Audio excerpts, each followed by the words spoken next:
maybe I'm not pronounced right. He is from the Full-fledged University, Korea. His topic is about continuous wave on demand Si-Integrable and printed nanolaser. Please welcome him.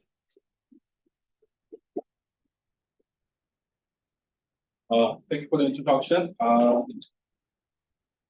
name is Shin from Korea University, Department of Physics.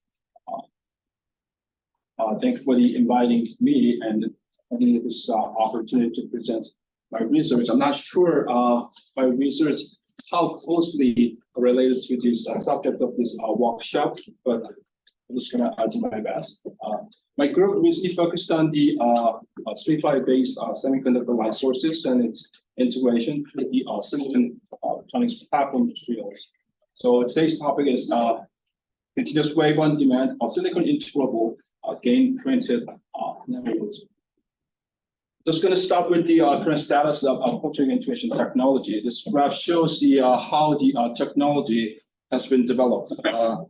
Early stage of this technology, it is the blue one is monolithic indium phosphide-based integration. So early stage in 1985 or 1990s, people have focused on the indium phosphide-based, basically 3-5-based photonic integration. Later on, early 2000, people have the research interest moved toward the silicon-based monolithic integration, and most recently, people try to integrate a heterogeneous way, which means indium phosphide on top of the silicon or gallium arsenide on silicon substrate. So this research not only studied in academia, but also extensively studied in the industry. So if you take a look at this here, Cisco and Broadcom, Hewlett Packard and Intel, just like the huge company, they are producing a lot of research results related to the photonic and integration technology. So I can safely say that the silicon photonics now has dominant integration platform in photonic integration. So of course there are a lot of advantages, like material perspective and technological perspective. For example, if you take a look at this defect density, then silicon is only like 10 to the 4 per cubic centimeter, but gallium arsenide and aluminum gallium arsenide is like orders of magnitude higher, like 10 to the 18 and 10 to 17 is huge. So that is kind of a good advantage. And then if you take a look at the thermal conductivity, and silicon is like 1.3, but contrast gallium arsenide and aluminum gallium arsenide is 0.55 and 0.11, which is quite smaller than the silicon. But the most critical and key advantages silicon photonics can have is like a seamless compatibility. So basically, the microfabrication based on the silicon can be applied directly to the photonics. So we can easily expect electronics and photonics combined in a single chip. So this is kind of quite good points of the silicon photonics can have. But of course, we do have like a disadvantage. Probably you guys know, like a key challenge is light generation. Silicon has like indirect band gap, so it induces like slow optical transition. It has like algebraic combination and free carrier absorption, which is like a two major process of non-radiative process. So it can result in a poor internal quantum efficiency, like 10 to the -6. So it's kind of problematic. So early days, people have made a lot of effort to solve this or to address this issue. So to have the high quality light sources on the silicon platform. These are the representative approaches, like for example, epitaxial and heterogeneous and hybrid integration. Epitaxial approach means that they basically wanted to have like a 3-5 substrate material epitaxially on the silicon substrate. So in order to do that, we have to reduce defect density and the dislocation density significantly. So the efforts has been focused on how we can reduce those defect density and the dislocation density.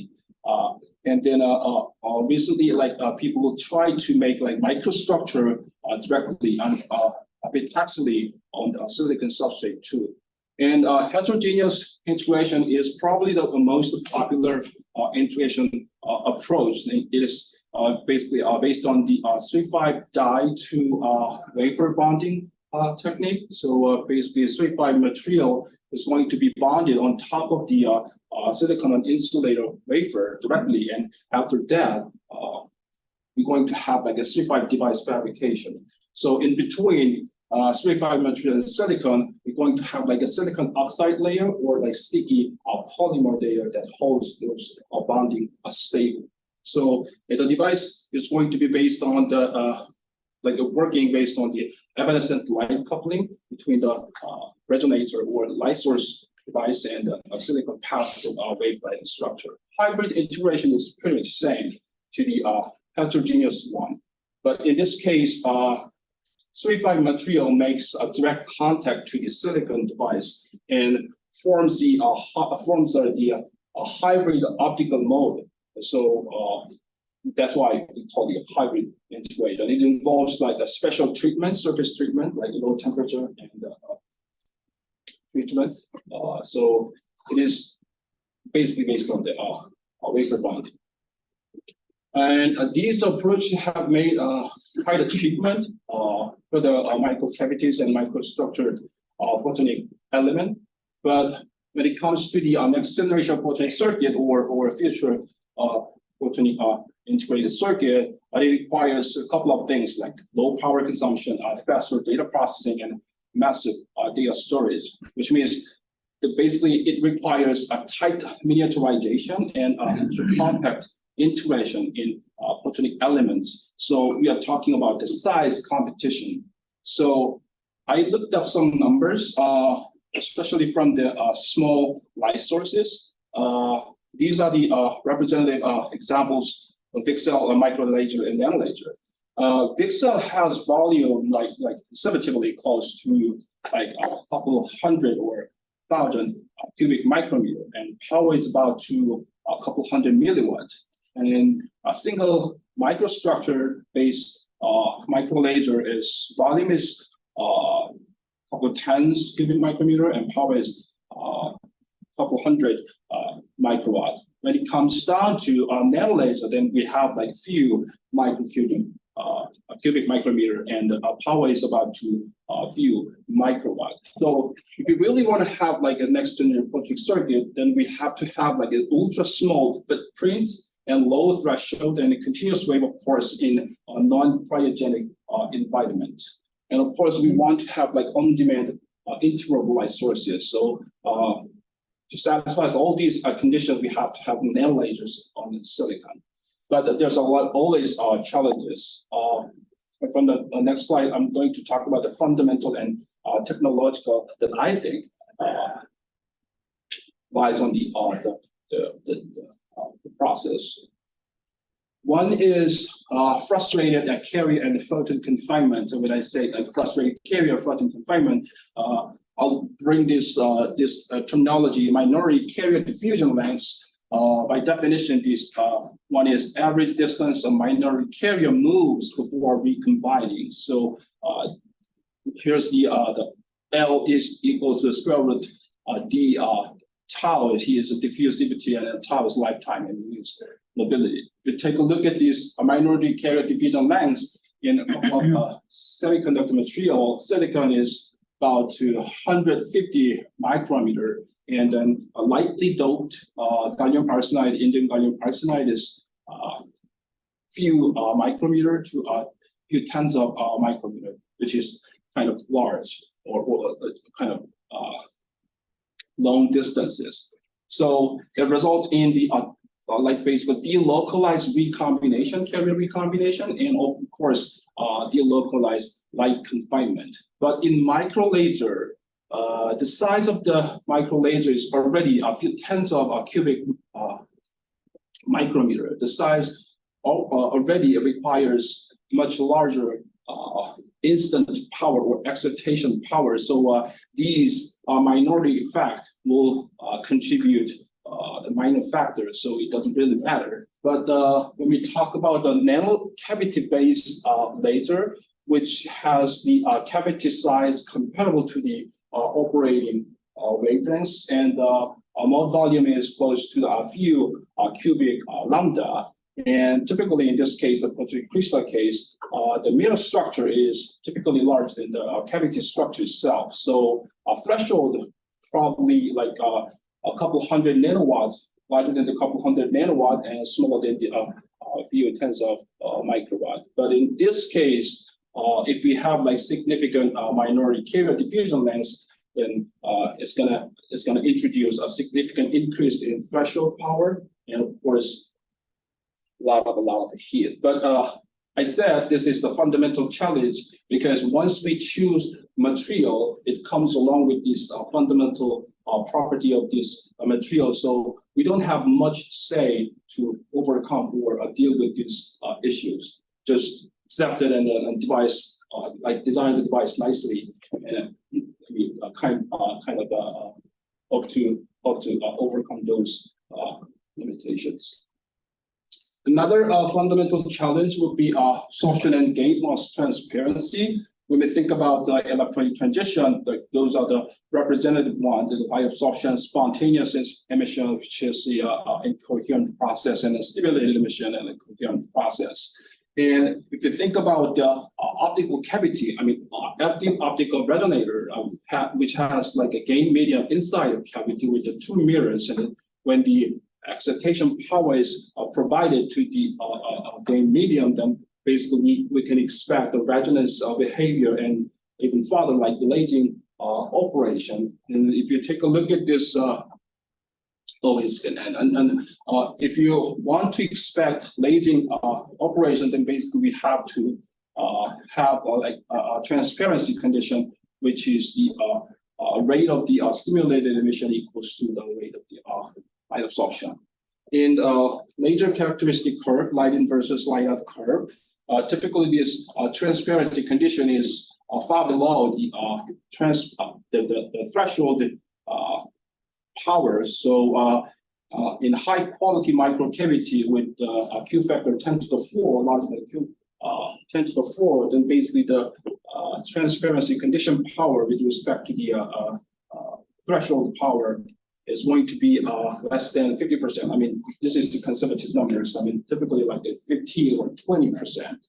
So when we have like micro cavity, basically by the experience, you have to pump this structure with the spot size normally larger than the entire cavity structure. Although you have like a small or localized optical mode related to the lasing activity, and then because basically you need to make those rest of the volume transparent to reach some level of the lasing threshold. So large the gain volume, the greater than the excitation power is typically required. And as I said before, the in photonic crystal case, and the mirror structure is much larger than the cavity size. So if we have like gain volume that is not directly involved to the lasing activity, then basically it's going to contribute significantly in increasing in laser threshold. So this one is also problematic. And for a long time, people try to avoid or try to overcome these kind of limitations and challenges. So I brought here two examples, which is like quite amazing. One is from the Nature Photonics 2010 from researchers in Japan. They introduced like a really a breakthrough way to introduce the active medium by using the selective regrowth technology. Then basically they use like indium phosphide, like platform material in a selectively area or selective volume of reason in the cavity. They can regrow active gain medium, so they can reduce like quite a lot the lasing threshold. And the other one is 5 years later, Professor Yonghee Lee at KAIST had the idea pretty much the same, but a different approach. They use a selective wet etching technique to reduce or remove all the active layer, except for the region within the cavity volume. So this one is the schematic shows quite nicely. So they were able to reduce the threshold like sub-microwatt. So these two breakthrough approach was quite good and excellent and amazing, but the selective rigorous technology is not something normally people can get the access to. Like the technology is quite hard and exclusive and difficult. So it's not like something easily you can achieve. And also this selective area wet etching technique sometimes makes this entire structure vulnerable or mechanically fragile. So if you take a look at these images, there's a small gap here. These gaps sometimes make this cavity structure fragile and easily broken when you handle these devices. So these are the limitations. Next one is, of course, subtle issue. So I think two major mechanisms we can expect to have like heat in active gain medium is like when we inject energy from external site to the gain material, and the other one is a carrier recombination. When we externally inject energy to the gain structure, gain medium, it doesn't really matter like optical way and electrical way. It naturally induces heat, and especially when you have like electrical injection, then basically you have to overcome the resistance between the metal semiconductor interface. And if you think about the carrier recombination, if you have like radiative process, it doesn't really matter. But I mean, of course, we do have like a point defect and surface defect. So Auger recombination, like bunch of non-radiative processes, and it basically induces photon activity. So these like heat issue makes the laser device or performance vulnerable, and especially the stability perspective, like spectral integrity. And if you have like a lot of heat on the entire body of the cavity, then basically the laser peak shift, and then of course line width broadening is another issue. But the most serious one is the output power rollover. When you reach at some points of temperature, then basically the differential of quantum efficiency becomes negative, because like a non-coherent process of electronic scattering becomes dominant than the coherent process. So that one is most serious one. And then the question is how the micro laser, especially the integrated micro laser community, kind of deal with those issues. Like I here prepare the schematics here, and then this one is typical heterogeneous integrated micro laser. When you take a look at this here, spacer, it is basically some buffer of the silicon materials and silicified material, and this spacer most commonly probably the gallium arsenide indium phosphide substrate material, which has the relatively higher thermal conductivity, constant of thermal conductivity. So it serves as like a partially intact, in contact heat sink. So it was good enough for the micro lasers, but we wanted to have like a integrated nanolaser, and we want to have like a high accuracy or highly accurate integration and high density and an ultra compact integration. And of course, because it is nanoscale cavity and lasers, the index sensitivity will be high. So we don't expect this kind of approach in the micro laser would fit with this nanolaser, integrated nanolaser. So another one is technological challenge. I prepared this typical conventional integration technology. As I said before, it's based on the basically like die to wafer bonding.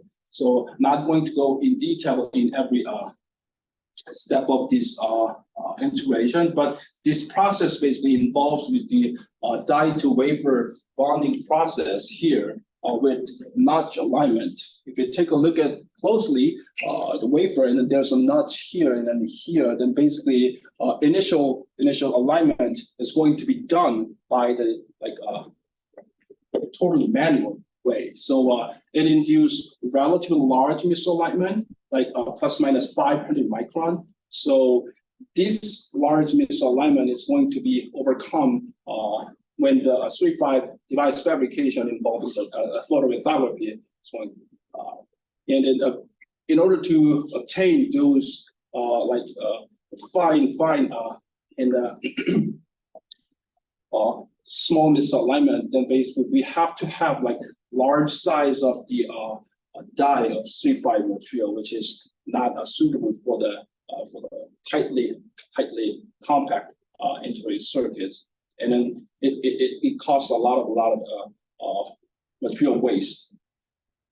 So recently emerging integration technique I'd like to introduce is pick and place integration and transfer printing one.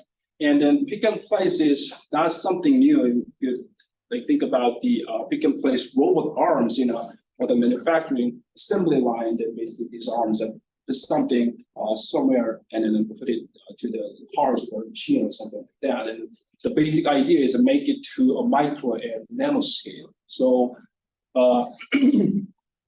basically FIB, like focused ion beam system, including the the electron microscope and the micro manipulator, they try to use like metallic tip or needle structure to pick like 3.5 or other devices in one place and then move around to place it to the other substrate. So this one is not something new, because like a couple of years back in early 2000, like people have made by stacking multiple layers of protein crystal structure to fabricate a three-dimensionally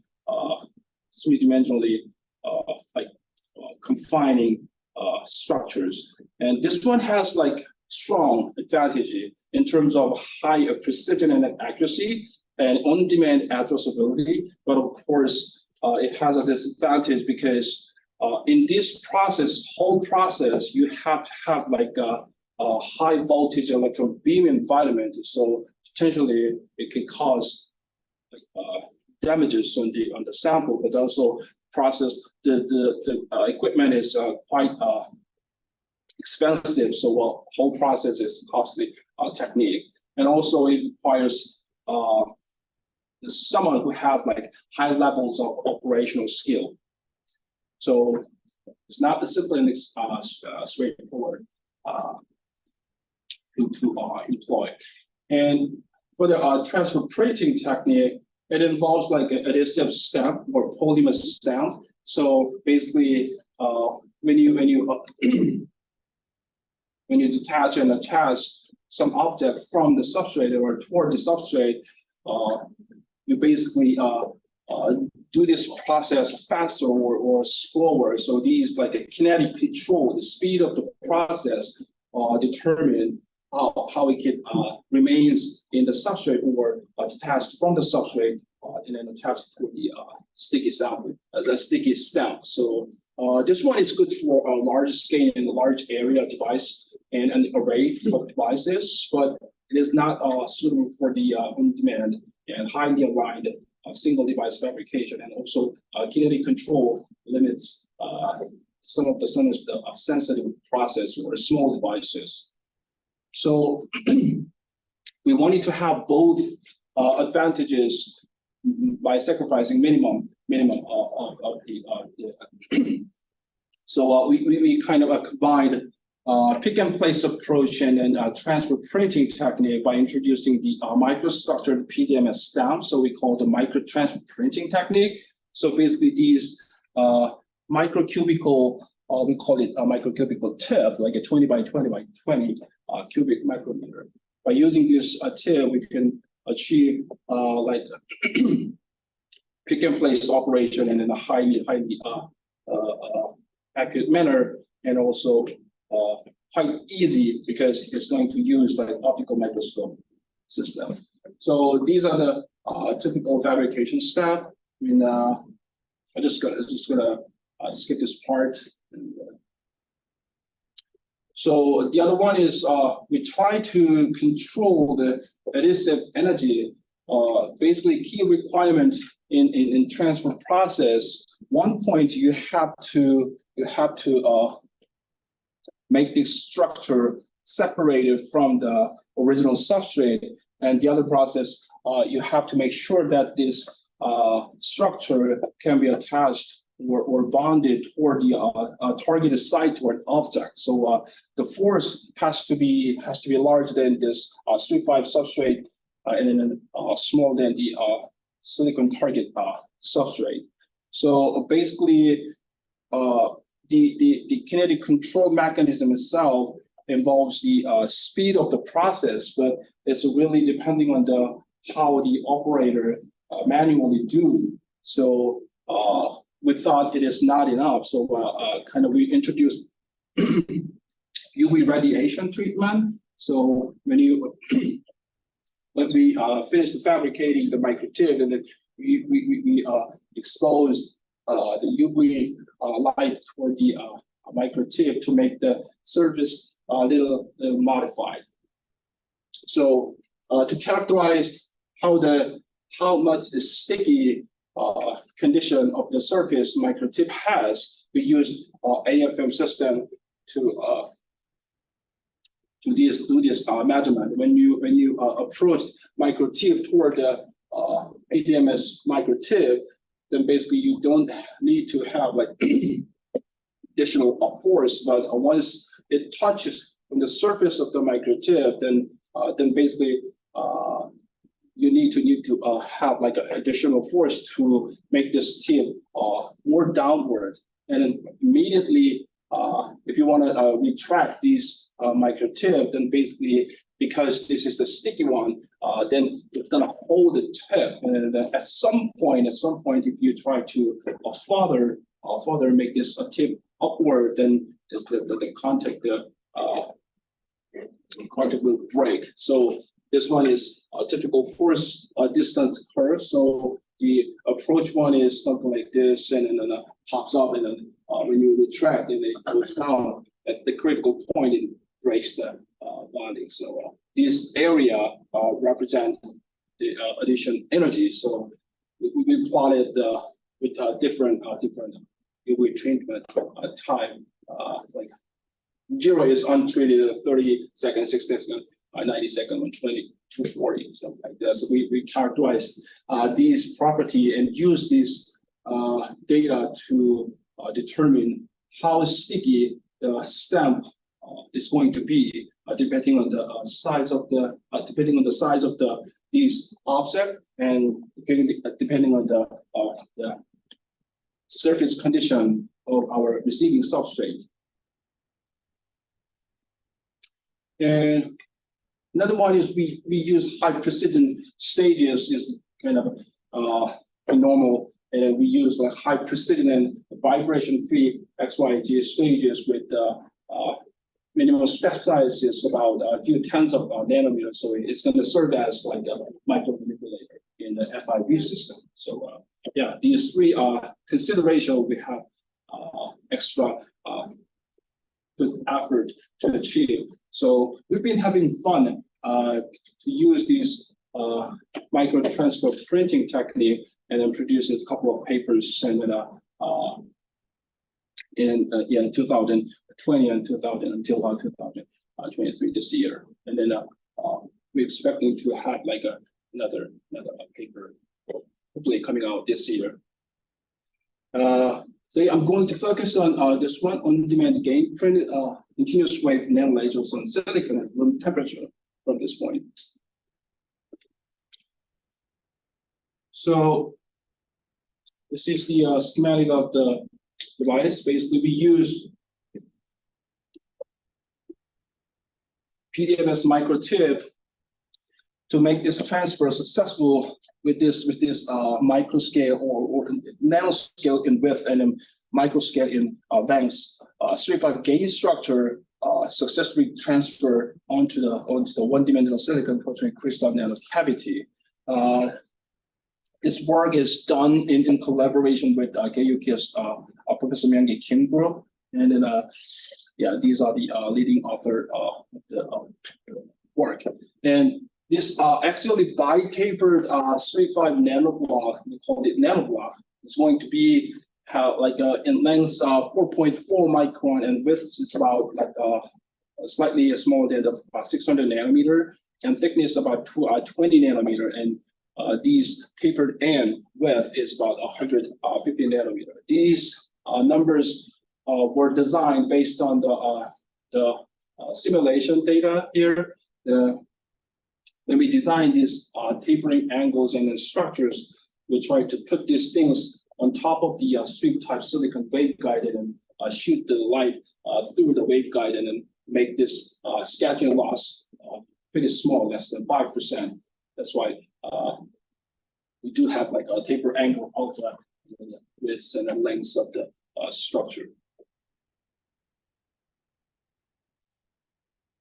And also we designed silicon nanocavity structure by introducing regular and modified a hole to make the Gaussian potential wells. So when we put this 3-5 nanoblock structure on top of it, we kind of observed the three resonant mode number 1, 2, and 3 within the nanocavity structure. So these optical resonant node has Q factor larger than 10 to the 3 and mode volume close to the lambda cubic. So one of the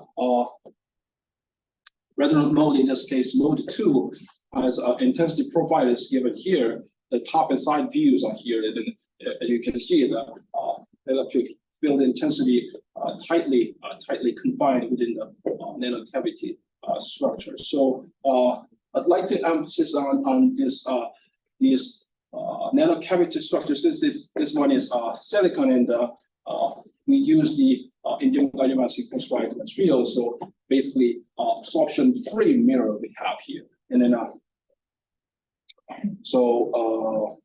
we kind of circumvent the transparency volume one of the fundamental challenges. So we don't expect a lot of active gain medium that consumes all the optical energy, but not involved with these.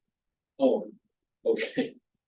I don't have much time. Okay. So another simulation is steady state charge carrier simulation and the heat transfer simulation. So in this case, we plotted this steady state charge carrier, which means we introduced silicon nanocavity versus indium gallium arsenide phosphide cavity. Like color difference, color contrast stands for the carrier strongly confined within the nanoblock.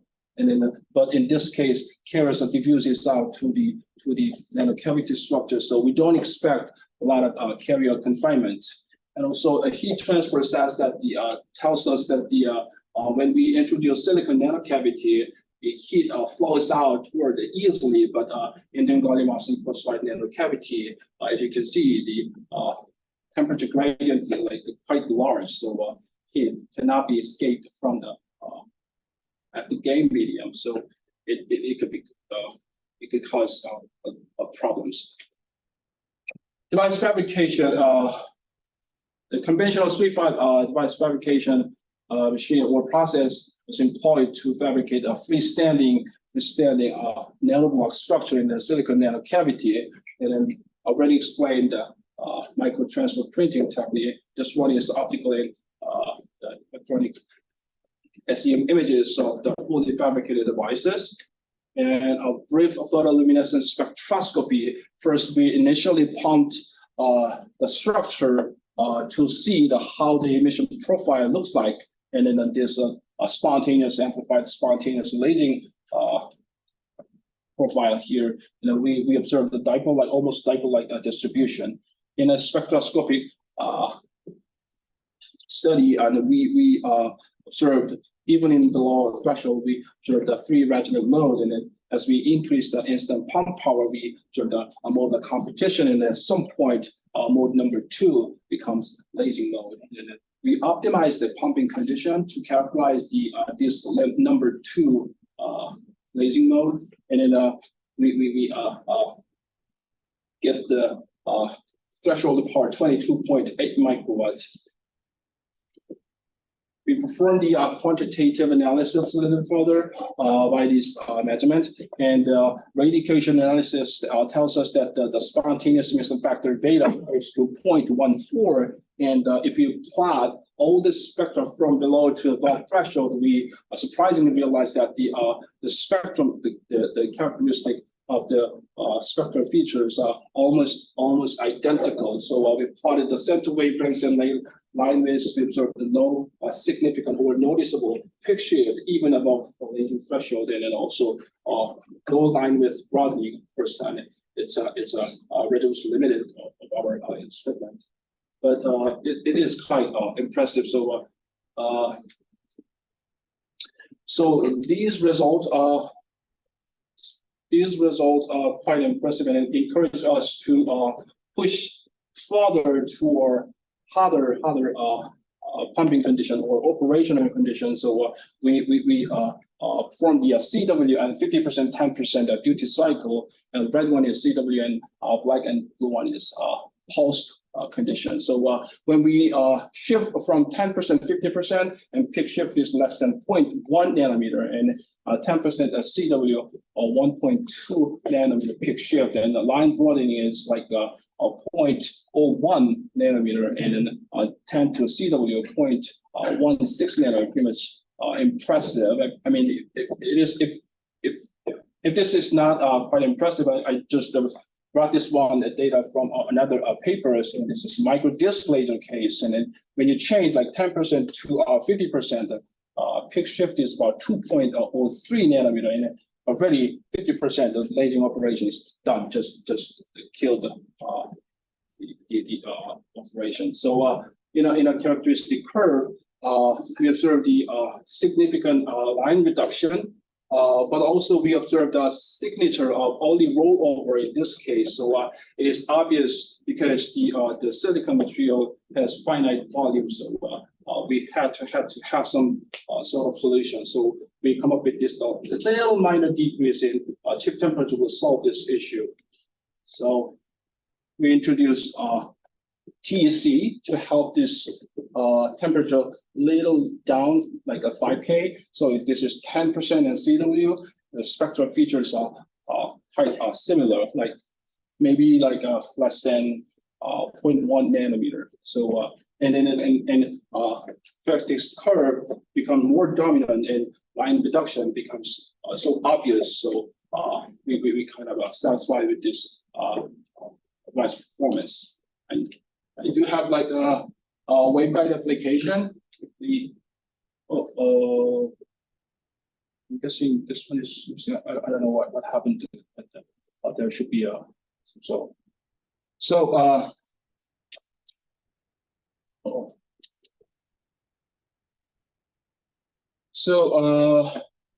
if you measure the laser part in here, and then with image screen, and then separately measure at the waveguide end, you do have like this one is at the center, and this one is one of the waveguide end. So yeah, we successfully observed the waveguide experiment and light transmission result. So this one is probably the last slide. Thank you for listening. Thank you for the feedback. Because of time limit, let's have maybe 1 or 2 questions. Is there any question? Okay. Yeah, I just have a question about this UV treatment. Yeah, I mean, I just didn't understand what does the UV beam affect this like cubic.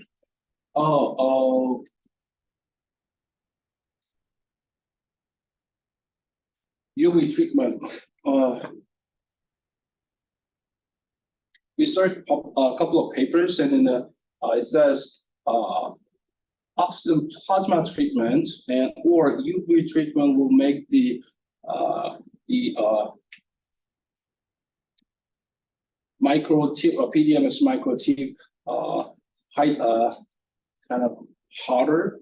So we didn't anticipate like a fine surface modification, but actually when we introduce typically people have used the UV treatment for longer time, like a 30-minute or 1 hour or 2 hours, something like that. But when we introduce like really small amount of time frame, then basically we realized that the fine surface modification can be done on top of the surface. That's why we quantitatively studied this characteristic. This is not published yet, but yeah, this is something we found along the way the treatment. Is there any question? Okay. Thank you for the nice talk. At the end, what was the coupling efficiency and the propagation loss in the device? The waveguide coupling devices.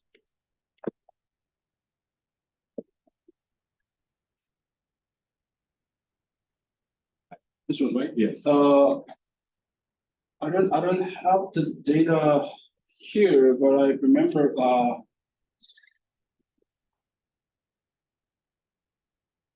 couple tens of %.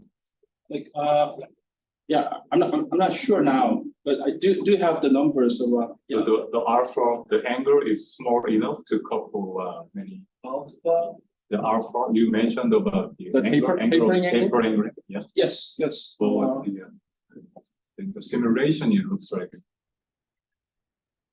we only introduced like here a 6 air hole, and then based on the simulation results. So yes. This one is power transmitted through the waveguide divided by the power generated from the entire laser device. So let's say we, as I said, we introduced only 6. So it's almost like a more than 25%.